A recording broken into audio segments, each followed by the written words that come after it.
এখানে এই প্রাণীটিকে দেখুন। সাধারণত এই প্রাণীটির কাছে যে পাওয়ার আছে সেই পাওয়ারের আশায় মানুষ তো ব্যাকুল। এর কারণ হলো এই প্রাণীটি যে কোনো রকম পরিস্থিতিতে জীবিত থাকতে পারে, আর এটা বোঝার জন্য বিভিন্ন রকম পরীক্ষা নিরীক্ষা পর্যন্ত করা হয়েছে। সেখানে সামনে এসেছে এই প্রাণীটি -273 ডিগ্রি সেলসিয়াস তাপমাত্রা অর্থাৎ ভীষণ ভাবে ঠান্ডা তাপমাত্রাতে জীবিত থাকতে পেরেছে।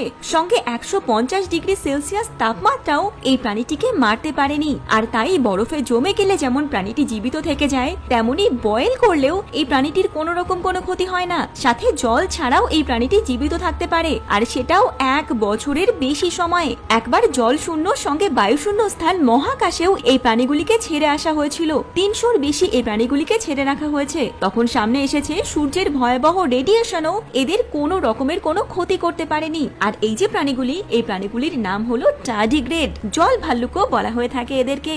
তবে হ্যাঁ, এই প্রাণীগুলি কিন্তু